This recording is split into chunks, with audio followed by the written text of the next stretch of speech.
Hi everyone. A short PowerPoint about the Harlem Renaissance. You read a short section in Eric Foner's book in the Signed Reading for the 20s about that. And there are just a few things that I want to add to it, along with these illustrations. The title slide here showing an example of artistic work from the Harlem Renaissance, the painting Nightlife by Archibald Motley, who was one of the noteworthy painters involved in the Harlem Renaissance movement. So let's dig into this. This is another picture, or painting, I should say, by Archibald Motley, Blues. A lot of his work focused on Harlem nightlife. The Harlem Renaissance is a fascinating event because this happens amidst one of the most intensely racist decades in American history, which the 20s were, as I've commented on in a couple of the other PowerPoints. This is the same decade of the Tulsa Race Massacre. And yet at the same time, through the sustained efforts of Black Americans, the 20s is also the decade when Black culture becomes more prominent and a more visible part of mainstream American culture.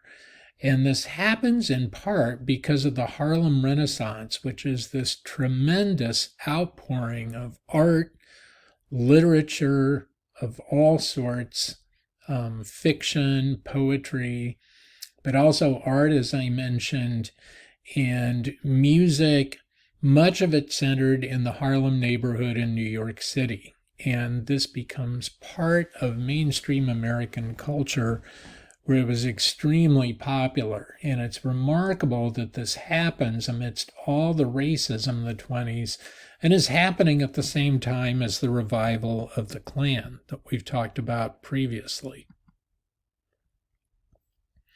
Couple examples of leading Harlem Renaissance figures. Langston Hughes, great American poet who was active into the 40s and 50s.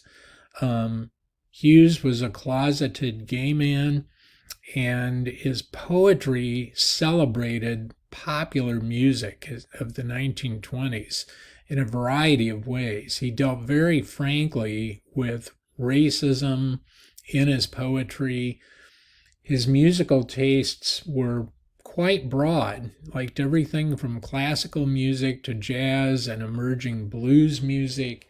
He wrote about all of those and frequently, in fact, in his poetry, tried to capture the rhythms of jazz and blues music through the typewriter and translate that onto the page.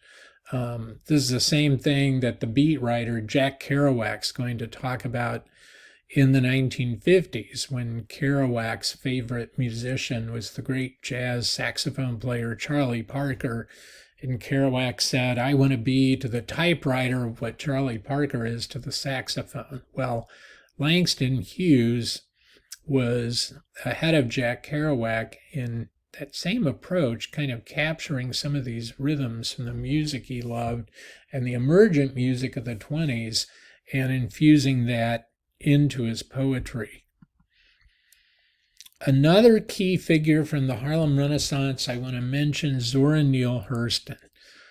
Just an amazing person, a writer, but also term her a cultural ethnographer. And there's another slide after this that has an embedded video where author Victoria Brown is going to talk for about 4 minutes more about Zora Neale Hurston.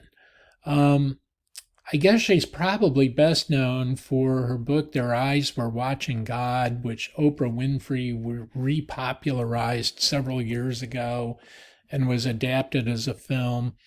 She wrote lots of short stories too, and the reason I call her a cultural ethnographer is that she traveled the country, particularly the South, collecting stories that were part of the oral tradition of Black Americans, but in many cases hadn't been written down. And she interviewed people, collected versions of these, and drew upon them extensively in her written work. So there are a lot of things that are preserved due to her diligence that potentially could have been lost. So she's an important figure in this movement as well. And this is the slide, as I mentioned, with author Victoria Bond talking about Zora Neale Hurston. She's written about her. So I want you to watch this. But again, the key takeaway here is, as I mentioned, the importance of the Harlem Renaissance is its scope, its output, and the fact that this is happening in such a racist decade as the 20s is truly remarkable. But it's an important cultural development, not just for the 1920s, but for future decades, as Black culture becomes more highly visible, as I mentioned, within mainstream American culture, even though Black Americans continue to face all sorts of discrimination, segregation, things that we're going to continue to reference as we move ahead in the course. The Harlem Renaissance, critically important to understanding the 1920s, and makes valuable, lasting contributions to American culture as a whole.